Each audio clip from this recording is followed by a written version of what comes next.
এবার শুল্ক ইস্যুতে যুদ্ধে জড়াচ্ছে যুক্তরাষ্ট্র কানাডা। একে অপরের উপর চালিয়ে যাচ্ছে অতিরিক্ত শুল্কের খড়গ। কেন এমন করছে ক্ষমতাধর এই দুই দেশ? মার্কিন প্রেসিডেন্ট ডোনাল্ড ট্রাম্প কানাডা থেকে আমদানি করা পণ্যের উপর ৩৫% শুল্ক আরোপের ঘোষণা দিয়েছেন। আগামী ১ আগস্ট থেকে এই সিদ্ধান্ত কার্যকর হবে বলে জানানো হয়েছে। ১০ জুলাই এক চিঠির মাধ্যমে ট্রাম্প এ তথ্য জানান কানাডার প্রধানমন্ত্রী মার্ক কার্নিকে।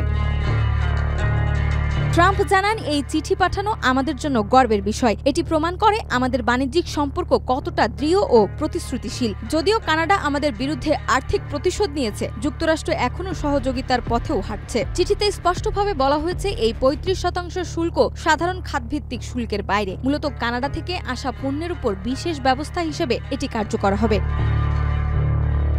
শুল্ক আরোপের পেছনে যুক্তি তুলে ধরে ট্রাম্প বলেন, কালার এক্সপার্ট, জর্জ স্যাপ এবং মাইল্ড অন হ্যান্ডস টেকনোলজি সমৃদ্ধ অরিক্স ক্রিস্টাল ওয়াশ আপনার লন্ড্রি এক্সপার্ট। ফেন্টানিল মাদকের সংকট মোকাবেলায় আমরা কানাডার সহায়তা আশা করেছিলাম, কিন্তু কানাডা মাদক প্রবাহ বন্ধে ব্যর্থ হয়েছে। বরং তারা পাল্টা আমাদের উপর শুল্ক চাপিয়েছে। এই কারণেই আমাদের এই কঠোর পদক্ষেপ নিতে হচ্ছে।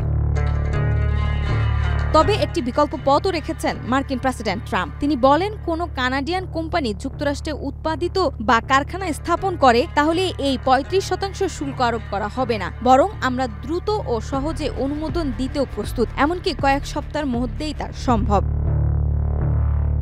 ট্রাম্প কড়া হুঁশিয়ারি দিয়েছিলেন চিঠিতে। তার ভাষায়, যদি কানাডা তাদের শুল্কের হার বাড়ায় তাহলে তারা যত শতাংশ বাড়াবে সেই পরিমাণ যুক্তরাষ্ট্রে ৩৫% শুল্ক যোগ করা হবে। এই ঘোষণা এমন এক সময়ে এলো যখন ট্রাম্প পারস্পরিক শুল্ক নীতির আওতায় বৈশ্বিক বাণিজ্যে কাঠামো পুনর্গঠনের পদক্ষেপ নিচ্ছে। বিশ্লেষকরা মনে করছেন, ট্রাম্পের এই ঘোষণা ভবিষ্যতে মার্কিন কানাডা বাণিজ্যে বড় ধরনের প্রভাব ফেলতে পারে।